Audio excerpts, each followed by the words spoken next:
चंद्रयान 3 ने चांद की सतह पर लैंडिंग कर ली है। यह सफलता हासिल करने वाला भारत दुनिया का चौथा देश बन चुका है। 140 करोड़ लोगों की प्रार्थना और इसरो के 16,500 वैज्ञानिकों की 4 साल की मेहनत रंग ले आई। अब पूरी दुनिया ही नहीं, चांद भी भारत की मुट्ठी में है। इसरो ने चांद पर परचम लहरा दिया है। अब बच्चे सिर्फ चंदा मामा नहीं बुलाएंगे, चांद की तरफ देखकर अपने भविष्य के सपने को पूरा करेंगे। करवा चौथ की छन्नी से सिर्फ चांद नहीं बल्कि देश की बुलंदी भी देखी जाएगी। चंद्रयान 3 ने चांद की सतह पर अपने कदम रख दिए हैं। 4 साल से इसरो के 16,500 वैज्ञानिक जो मेहनत कर रहे थे वो पूरी हो चुकी है। भारत का नाम अब दुनिया के उन 4 देशों में जुड़ गया है जो सॉफ्ट लैंडिंग में एक्सपर्ट हैं। चंद्रयान 3 की सफल लैंडिंग के पीछे वैज्ञानिकों की मेहनत के साथ साथ करीब 140 करोड़ लोगों की प्रार्थना भी काम कर गई। अब आपको बता दें कि चंद्रयान 3 की लैंडिंग कैसे हुई। विक्रम लैंडर 25 किलोमीटर की ऊंचाई से चांद पर उतरने की यात्रा शुरू की।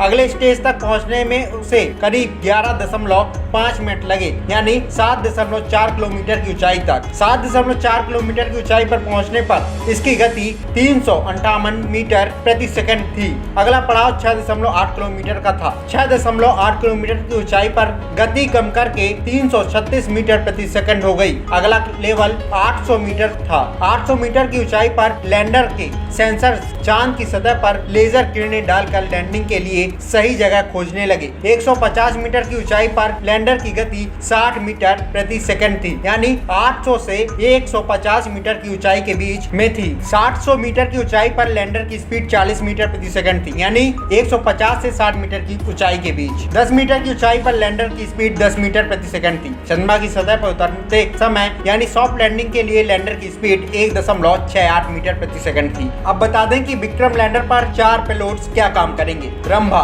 यह चांद की सतह पर सूरज से आने वाले प्लाज्मा कणों के घनत्व, मात्रा और बदलाव की जांच करेगा। चास्टे, यह चांद की सतह की गर्मी यानी तापमान की जांच करेगा। इल्सा, यह लैंडिंग साइट के आसपास भूकंपीय गतिविधि की जांच करेगा। लेजर रेट्रो रिफ्लेक्टर एरे, यह चांद के डायनेमिक्स को समझने का प्रयास करेगा। वहीं दूसरी ओर प्रज्ञान रोवर पर 2 पेलोड्स हैं, वो क्या काम करेंगे। लेजर इंड्यूस्ड ब्रेकडाउन स्पेक्ट्रोस्कोप, यह चांद की सतह पर मौजूद केमिकल्स यानी कि रसायनों की मात्रा और गुणवत्ता की स्टडी करेगा। साथ ही खनिजों की